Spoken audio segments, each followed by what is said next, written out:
In many Western societies, a curious and often disheartening gap has emerged, the one between our lifespan and our health span. We are living longer, but the quality of those later years is often compromised. For many, the period after their mid-60s becomes a landscape defined by managing chronic conditions, a reliance on medications, and a gradual, heartbreaking erosion of personal freedom. It's a slow retreat from the vibrant, active life they once knew. Yet this narrative of decline is not a universal human story.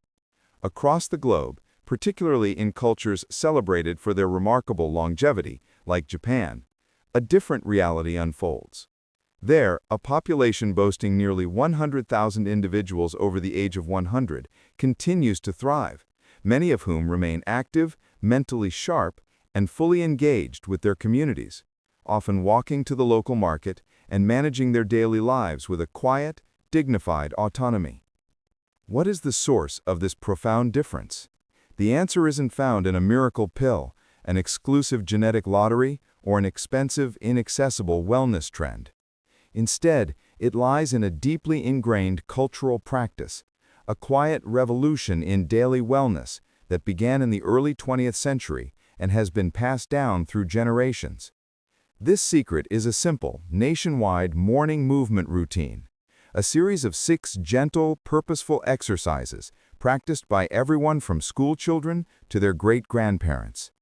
It is a ritual that requires no special equipment, no gym membership, and no more than 15 minutes of your day. Yet the dividends are immeasurable, compounding over time to build decades of foundational strength, unwavering balance, and the deep-seated confidence that comes from truly inhabiting one's own body.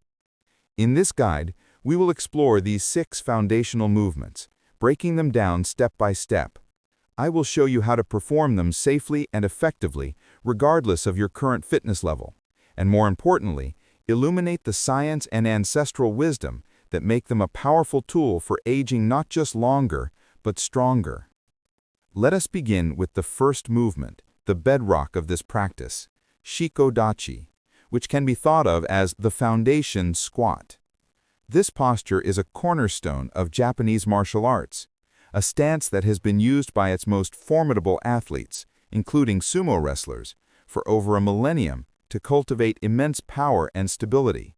But its true value extends far beyond the dojo or the ring.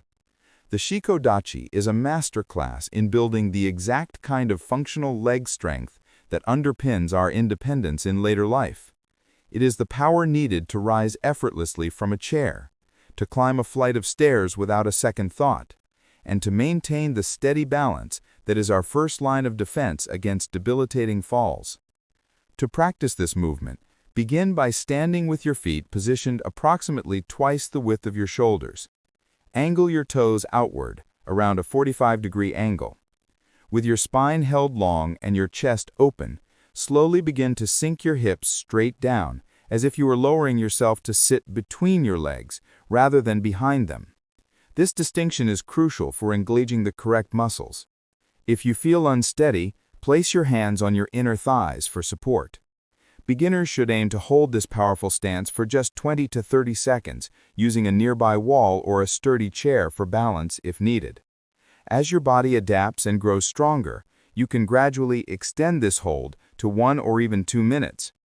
You will feel a deep activation in your quadriceps, your glutes, and particularly in your inner thighs, a group of muscles that often weaken and go dormant in a modern sedentary lifestyle. These are the muscles of autonomy, and strengthening them is like investing in your future freedom. Biomechanical research confirms that this specific squat variation engages a wider array of leg muscles than a standard squat, all while placing significantly less strain on the knee joints. Furthermore, the wide, open-angled position of the hips works to undo decades of tightness accumulated from a lifetime of sitting, creating a foundation of both strength and flexibility. Our second movement shifts the focus from raw power to refined grace, Nekoashi Dachi, or the balanced feline stance. If the Shikodachi rooted you to the earth, the Nekoashi Dachi teaches you to move over it with precision and awareness.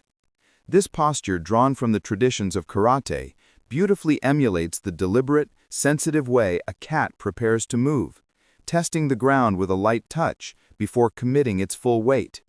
It is an exercise that awakens and fine-tunes your entire balance system, the silent guardian that protects you from countless stumbles and injuries every day. To perform the cat stance, stand with your weight primarily on your back foot, which should be firmly planted. Step your other foot slightly forward, allowing only the ball of that foot to rest gently on the floor. Imagine you are a cat, delicately pawing the ground. About 70% of your weight should remain on your back leg. Both knees are softly bent and your hips remain perfectly square, facing directly forward. This posture will likely feel unfamiliar, and that is precisely the point. It forces the activation of tiny, deep stabilizer muscles around your ankles, hips, and core that are rarely challenged in our daily lives. By practicing this, you are sharpening your ankle's ability to make micro-adjustments, strengthening the arches of your feet, and engaging your core to maintain an upright, stable torso. These are the very skills that allow you to navigate uneven sidewalks, step off a curb with confidence, or recover your balance from an unexpected trip. Begin by holding this stance for 20 to 30 seconds on each side, keeping a wall or chair within reach for safety. As you progress, you can introduce gentle weight shifts or slow, deliberate arm movements to further challenge and refine your stability. It's a movement so effective that Japanese physical therapists frequently prescribe it to patients retraining their balance after an injury, a testament to its profound restorative power.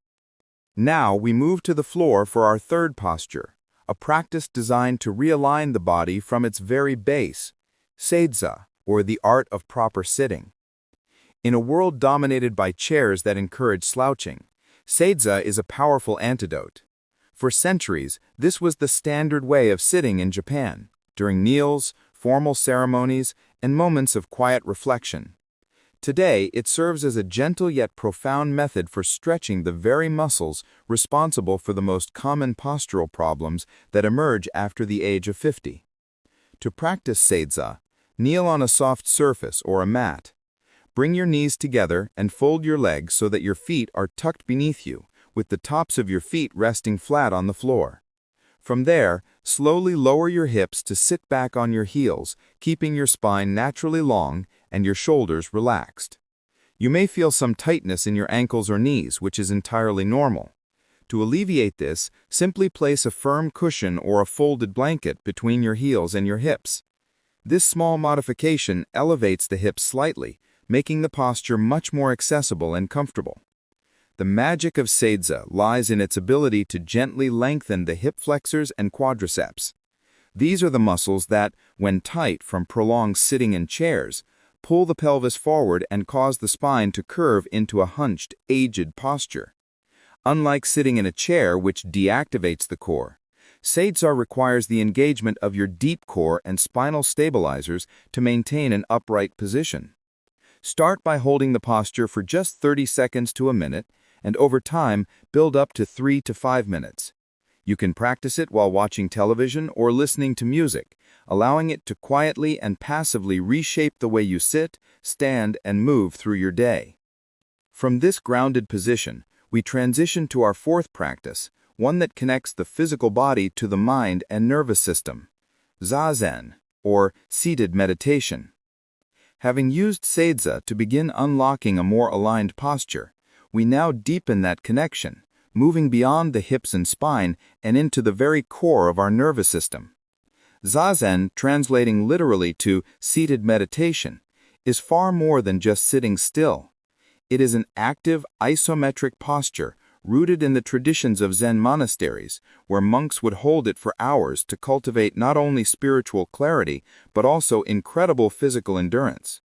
To begin, find a comfortable cross-legged position on the floor. While a full or half lotus is traditional, a simple crisscross position is perfectly effective.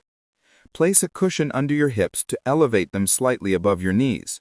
This allows your spine to lengthen naturally. Envision a golden thread gently pulling the crown of your head toward the sky. Allow your shoulders to drop away from your ears and let your hands rest gently in your lap. Now, simply breathe. This seemingly passive act is in fact deeply restorative. The posture itself engages your entire core, while the open hip position continues the work of releasing deep-seated tension. But the true transformation occurs at a neurological level. Studies have shown that the practice of Zazen stimulates the parasympathetic nervous system, our body's rest and heal command center. This activation helps to lower levels of the stress hormone cortisol, quiet the ceaseless chatter of the mind, and even trigger processes of cellular repair. Begin with just 5 to 10 minutes a day, focusing on the simple, natural rhythm of your breath. As this becomes a comfortable habit, you can extend the time to 15 or 20 minutes. The benefits will ripple outward, improving not just your posture, but your sleep,